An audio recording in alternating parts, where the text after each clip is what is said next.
ಆತ್ಮೀಯ ಶಿಕ್ಷಕಾಕಾಂಕ್ಷಿಗಳೇ, ತಮ್ಮೆಲ್ಲರಿಗೂ ಸ್ವಾಗತ. ಇಂದಿನ ಈ ಒಂದು ವಿಡಿಯೋದಲ್ಲಿ ಶಿಕ್ಷಕರ ನೇಮಕಾತಿ ಕುರಿತು ಒಂದು ಲೇಟೆಸ್ಟ್ ಅಪ್ಡೇಟನ್ನು ತಮ್ಮೊಂದಿಗೆ ಶೇರ್ ಮಾಡ್ತಾ ಇದ್ದೀನಿ. ವಿಡಿಯೋನ ಸ್ಟಾರ್ಟ್ ಮಾಡೋಣ ವೀಕ್ಷಕರೇ. ಅದಕ್ಕಿಂತ ಮುಂಚೆ ನೀವು ಕೊಡುವ ಒಂದೇ ಒಂದು ಲೈಕ್ ನಮಗೆ ಸಪೋರ್ಟ್ ಆಗಿರುತ್ತೆ. ದಯಮಾಡಿ ವಿಡಿಯೋನ ಲೈಕ್ ಮಾಡಿ, ಅದರ ಜೊತೆಗೆ ನಮ್ಮ ಯೂಟ್ಯೂಬ್ ಚಾನಲನ್ನು ಕೂಡ ಸಬ್ಸ್ಕ್ರೈಬ್ ಮಾಡಿಕೊಳ್ಳಿ ವೀಕ್ಷಕರೇ. ಜೂನ್ನಲ್ಲಿ ಶಿಕ್ಷಕರ ನೇಮಕಾತಿ ಆರಂಭ ಆಗುತ್ತಾ? Teachers recruitment 2026. ಸೊ 15,000 ಶಿಕ್ಷಕರ ನೇಮಕಾತಿ. ಜೂನ್ನಲ್ಲಿ ನೇಮಕಾತಿ ಪ್ರಕ್ರಿಯೆ ಆರಂಭವಾಗುತ್ತಾ ಅನ್ನೋದೇ ಒಂದು ದೊಡ್ಡ ಪ್ರಶ್ನೆ.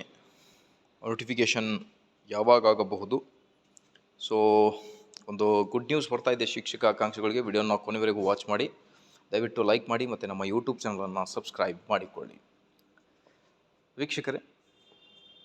ಇನ್ನೇನು ದಿನಪತ್ರಿಕೆಗಳಲ್ಲಿ ನೇಮಕಾತಿಗಳ ಕುರಿತು ಭಾಳಷ್ಟು ಇನ್ಫಾರ್ಮೇಷನ್ನ ನೋಡಿದ್ದೀರಾ. ರೀಸೆಂಟಾಗಿ 51,000 ಅತಿಥಿ ಶಿಕ್ಷಕರ ನೇಮಕಾತಿ ಕುರಿತು ಕೂಡ ಮಾಹಿತಿಯನ್ನು ನೀವು ಗಮನಿಸ್ತೀರಾ.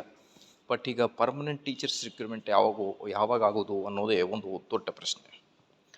GPT, HSTR ಮತ್ತು PSTR ಎಲ್ಲ ನೇಮಕಾತಿಗಳು ಖಂಡಿತವಾಗಿ ನೋಟಿಫಿಕೇಷನ್ ಆಗೇ ಆಗುತ್ತೆ.